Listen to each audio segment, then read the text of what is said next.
नमस्कार. तुम्हा सगळ्यांचं आपल्या या चॅनलमध्ये खूप खूप मनापासून स्वागत. मी सोनाली. आज आपण एका विषयावरती चर्चा करूया. तो विषय आहे दान. आपण बरेचदा असं ऐकतो, वाचतो की श्रीमंत लोक हे खूप चॅरिटी करतात. पण मुळात तसं आहे का? तर नक्कीच नाही. ते लोक चॅरिटी करतात म्हणून ते श्रीमंत आहेत. युनिव्हर्स विषयी असं बोललं जातं की लाईक्स अट्रॅक्ट लाईक.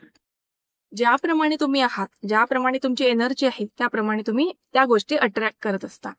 मग जर दान देणारे दान देतात तर ते काय अट्रॅक्ट करतात? तर ज्या गोष्टी ते देतात त्याच गोष्टी मल्टिप्लाय होऊन त्यांच्याकडे वापस येणे, ही भावना त्यांच्याकडे असते, ही त्यांची एनर्जी असते. म्हणून देत असतानाची त्यांची एनर्जी ही देण्याची असते, समृद्धतेची असते, अबंडन्सची असते, विपुलतेची असते, श्रीमंततेची असते. दान कोण देतो? ज्यांच्याकडे भरपूर आहे. आता फक्त भौतिक वस्तू भरपूर असल्याने भागतं तर असं नाही. भौतिक वस्तू तुमच्याकडे भरपूर आहेत, त्याचबरोबर त्या देण्याची भावना देखील तुमच्याकडे आहे. ही गोष्ट जेव्हा निसर्गामध्ये पोचते, ही एनर्जी जेव्हा तुमची निसर्गामध्ये मिळते, त्यावेळेला ती मल्टिप्लाय होऊन तुमच्याकडे वापस येते. आपल्याकडे आपण आता दान देत असताना कोणत्या गोष्टी द्यायला हव्या?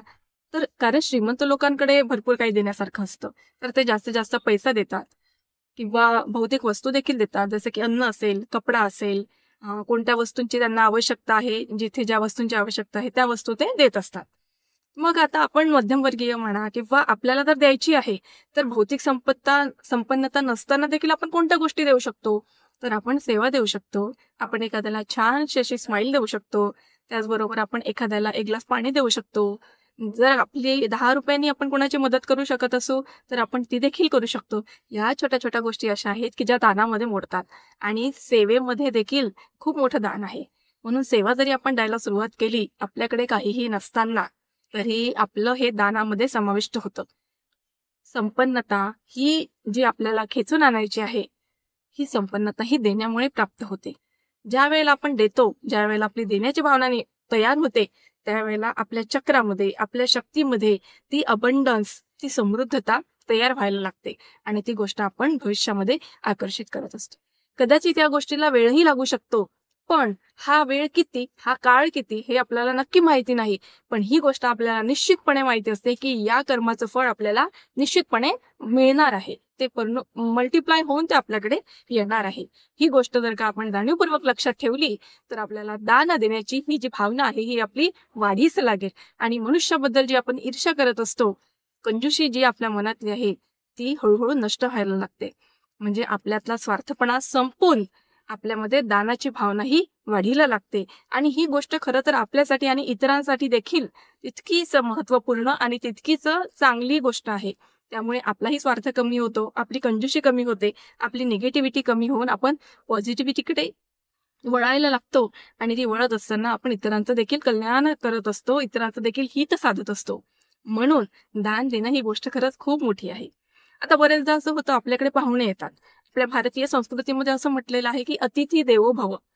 मग आता ज्या वेळेला अतिथी आपल्याला येतात, अतिथी हे देवाच्या समान आहेत. मग आपण त्यांची सर्व सेवा करतो, जसं की अन्न असेल, त्यांना खायला पाणी, प्यायला, राहण्यासाठी त्यांची व्यवस्था, त्याचबरोबर त्यांना वस्त्र देखील आपण दान देतो. आणि हे सगळं दान दिल्याच्या नंतर आपण त्यांच्याकडे जर छोटे मुलं असतील तर त्यांना आपण जाताना पैसेही देतो.